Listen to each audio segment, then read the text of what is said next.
every blue ball piece of shit he sends my way. Come on. On one sunny morning in New Mexico, 11-year-old Polly waits for her mother to pick her up after class. After what feels like hours, a car finally pulls up to the curb. Behind the wheel is her estranged father, Nate, a man she hasn't seen in years because he had been behind bars for robbery and street fighting.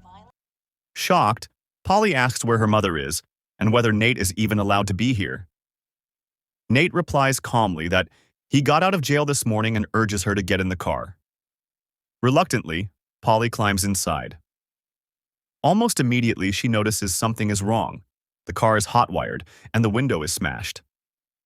Realizing it's stolen, she nervously asks again if something happened to her mom. Nate assures her that nothing bad has happened and promises she doesn't need to be afraid of him, insisting he isn't a monster.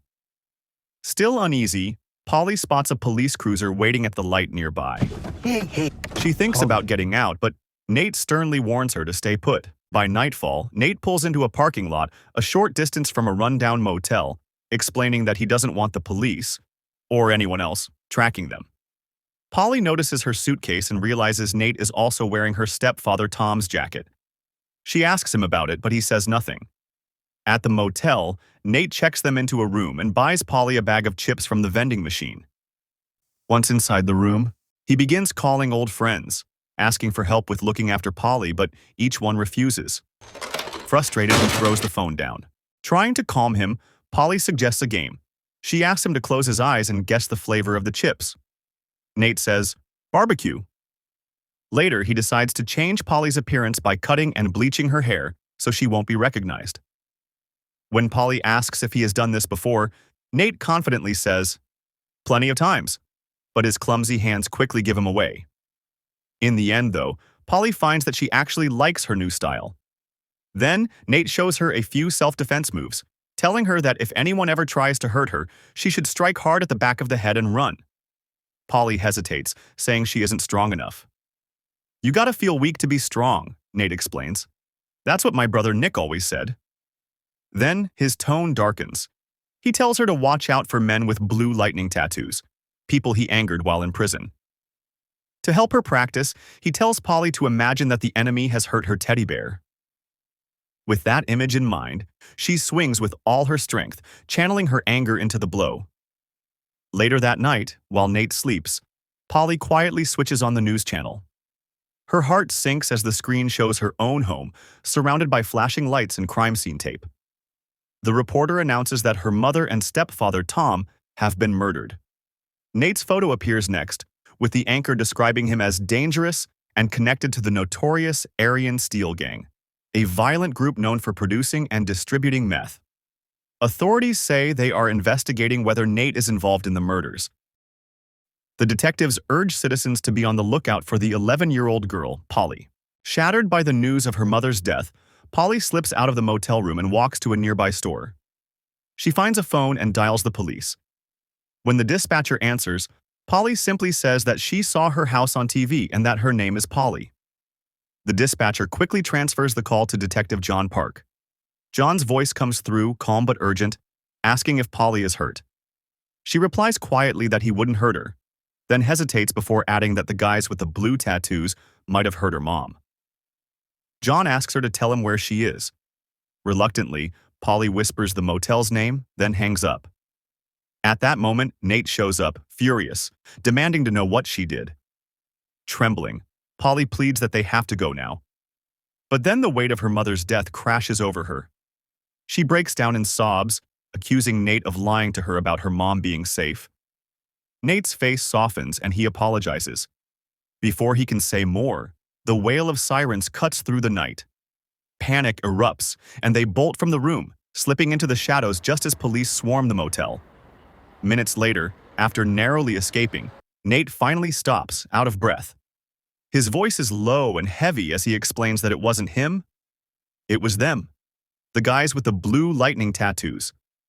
They killed her mom because of him, and they won't stop until they kill her too. Polly stares at him, torn between fear and rage.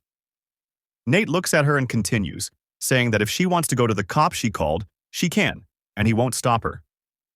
Polly stays silent. Nate exhales, almost defeated, then says that she might not know him, but from now on, he swears he will tell her the truth. He also adds that he believes her mother's strength is in her now. He hands her the bat. Moments later, they are back on the road. They arrive at his ex-girlfriend's house. As soon as Charlotte sees him, she slams the door. Nate reminds her that she is alive because of his brother. Reluctantly, she lets him and Polly inside. Charlotte, bewildered, asks Nate why he would kill a member of the Aryan gang. Nate defends himself, saying he did it to earn his freedom. Charlotte points out that now both he and his daughter have a green light on them, meaning the gang is out to kill them. She insists she doesn't want to be involved. However, Nate replies, "You already are, because of Nick." It turns out Nick used to be a foot soldier for the Aryan gang. In the end, Nick gave his life to save Charlotte's. Nate asks for some money to escape the country. Reluctant, Charlotte says she will make a call.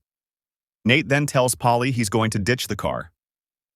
Later, Polly asks Charlotte how she knows Nate.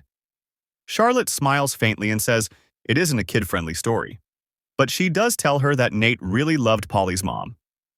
Polly then asks, "My dad loved you more, though." Charlotte replies that she doesn't know. Nate hears everything from the doorway. Meanwhile, Detective John shows his colleague Jimmy photos of Chuck Hollington, a member of the Aryan Steel gang who was murdered in prison. John points out that Chuck was killed 2 weeks before Nate's release, and the guards in the prison also reported that Nate had a falling out with the gang. John concludes that Nate probably has a green light on him now. Jimmy warns him not to dig deeper into the gang and insists they should just focus on finding Nate. John agrees, but adds that if they do catch him, they could use Nate to find the elusive Slab Town, a hub for the gang's meth distribution. Jimmy refuses, saying he has a family, unlike John. When John presses, asking if he's afraid of the so-called God of Slab Town, who is the leader of the Aryan gang that no one has ever seen, Jimmy admits, "I am." John isn't ready to back down. He asks Jimmy who the sheriff in McKinley County is, believing the man might have a lead on Nate as well as Slab Town's location, which is rumored to be in McKinley. Jimmy gives him the name, Sheriff Hauser. The next morning, Charlotte and Polly are barbecuing outside when Charlotte's friend Felix arrives. He introduces himself, and when he tries lighting the barbecue, Polly notices the blue tattoo. Alarmed, Polly rushes back inside and warns her father, who is in the shower, that the blue tattoo man is here. Felix breaks into the room, and an enraged Nate launches at him, pummeling him to the ground. Betrayed, Nate demands why Charlotte brought Felix. She defends herself, saying that everyone is looking for Nate, and Felix told her that if she didn't choose a side, there would be consequences. She adds, "I can't choose sides in this." Nate yells, "You just did."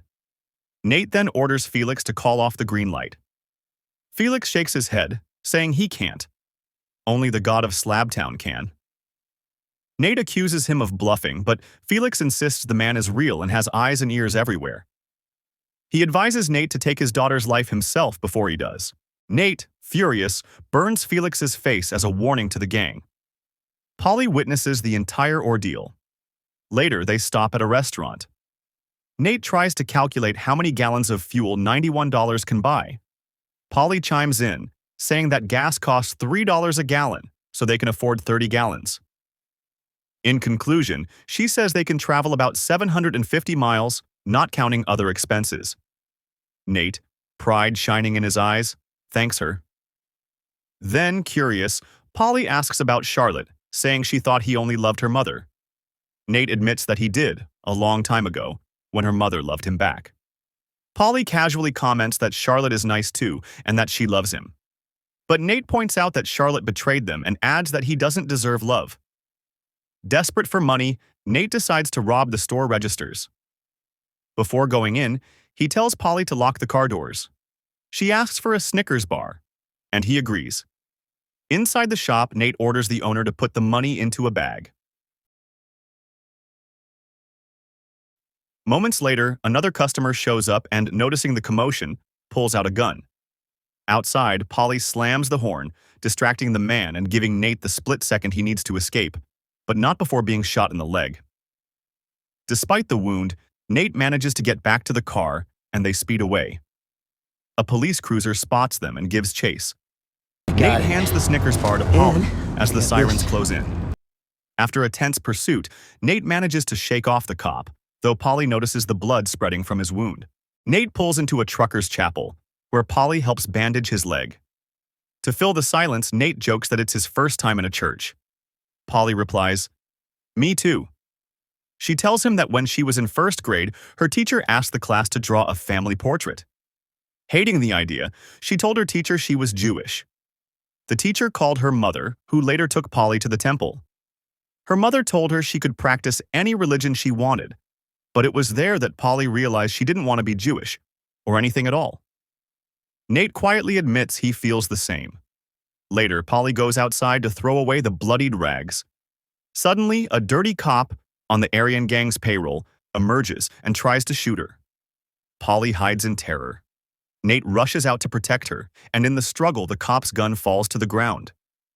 Polly seizes it and fires at the man. Nate gently asks her to hand over the weapon. He tells her to go back inside while he deals with the man. When Nate returns to the chapel, he tells a shaken Polly that the man ran away. Looking her in the eyes, he tells her he never wants to see her pull the trigger again. Polly breaks down, sobbing.